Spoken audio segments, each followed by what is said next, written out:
Hi, my name's Jack Soul. Thanks so much for stopping by this YouTube channel. I really appreciate it.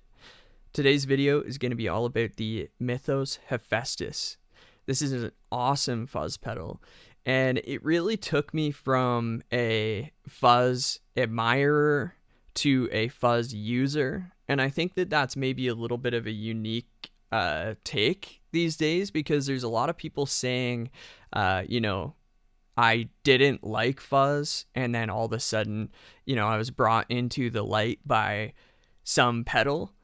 But I've always admired fuzz. I've always really loved tones when people used it, but I just never really gravitated towards it myself until I got the Mythos Hephaestus. And I've had a few great fuzzes over the years too. I think the JHS 3 series fuzz is awesome. I've had that one. I've had, I really enjoyed some tones from the Fender fuzz that I had years ago. And I've had a handful of others, but the Mythos Hephaestus has really been the one that, like I said, took me from an admirer of other people's fuzz tones to an admirer of my own fuzz tones when I use it. And I'm going to show you some reasons why. The Mythos Hephaestus has the internal volume pot. So that's one thing that you have to kind of get used to. You got to set that internally. And then the big knob on the front is controlling voltage. So it says Mythos variable voltage fuzz, and that's a huge deal for me. So just to quickly show you around the clock here, this is full voltage. This is without fuzz too, by the way. Just kind of a fairly bass, mid, clean tone on my humbucker.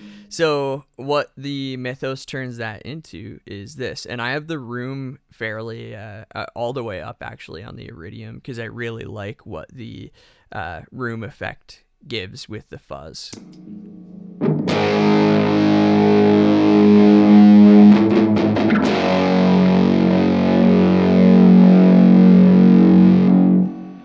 So you can kind of hear that there's a bit of sputtering even at full voltage, but it's pretty heavy, pretty, if this makes sense, clean for fuzz. It's pretty straight ahead.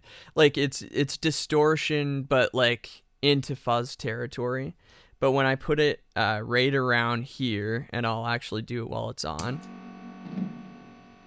you can kind of hear that noise, that hum clean up a little bit, because it's getting choked out. So here's what that sounds like.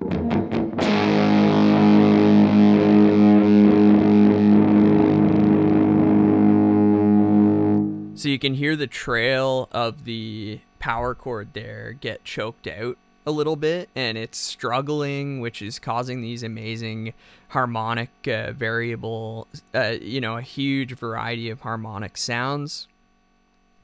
Take it to 3/4.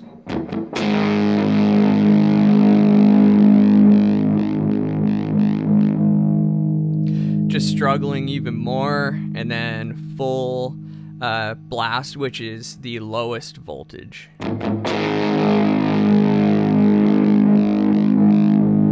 Just almost volume dips and gaps. So just quickly, here's with one single note lead wise.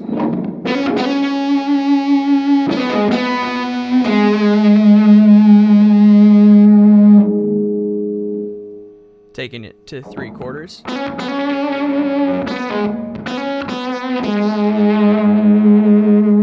Changed a lot in that amount of space.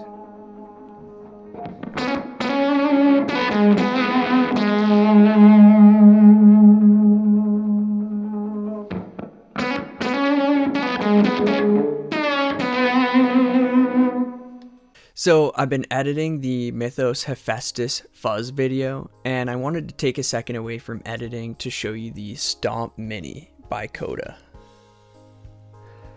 So the Stomp Mini can be used as a page turner for your chord sheets to use live. However, it's so much more than that, because it's an app controller as well. And if you have a home studio for music or video or anything like that, you know the best way to get faster at editing is to learn the shortcuts. And the app controller helps with that.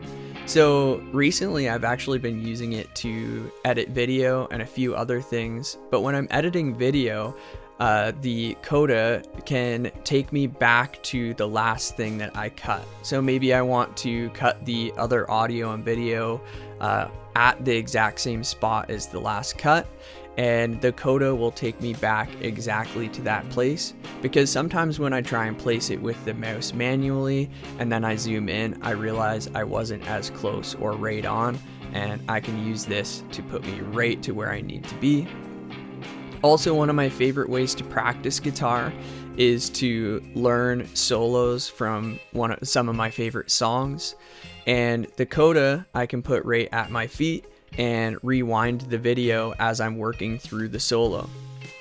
So I don't have to take my hands off the guitar every 15-30 seconds or whatever to rewind back to the part that I'm actually working on. So this has been a really fun gadget to have in the studio, and if you want to check it out, I'll put the link in the description to this exact Stomp Mini, but CODA also has a variety of other gadgets and things that you can use live and in your home studio, so you can take a look at that as well. Thanks for sponsoring this video, CODA. The sounds that I love the most about the Hephaestus are full voltage, and then right around here, right around, maybe 2 o'clock.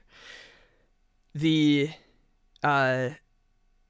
Hephaestus, like I said, helped me admire the fuzz tone, because the breakup in it still sticks really close to what I'm going for, and it still can really cut through a large mix, whether that's live or recorded. And that is a big deal to me, because in the past, again, I'm not a fuzz aficionado, but in the past I've used fuzzes that make it really hard to cut through in any way. But the Hephaestus has a really unique way of actually being right on top of the mix.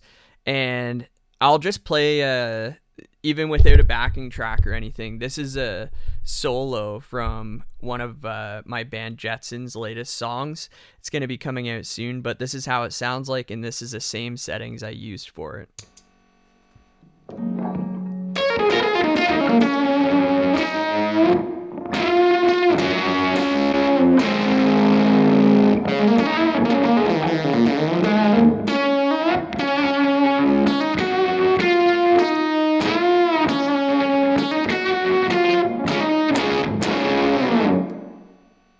And in the track, which I'll show you a little chunk of the track, but in the track, it just has such a unique way of standing out in the mix, even though it's got a neat reverb sound and everything to it.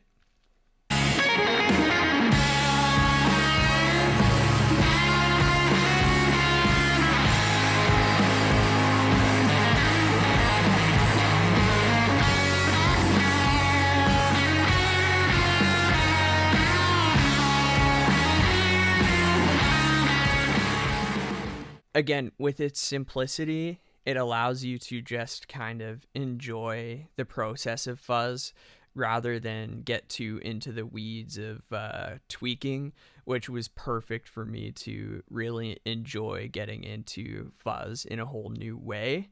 So I hope you enjoyed this short video about the Mythos Hephaestus, and I'm going to do, just to finish off this video, a loop where I layer on each setting of the Hephaestus that I just showed you, and just kind of show you the wall of sound you can get by quadruple tracking, if you will, this one guitar part. So I hope you enjoy this video and enjoy hearing all of these settings stacked on top of each other.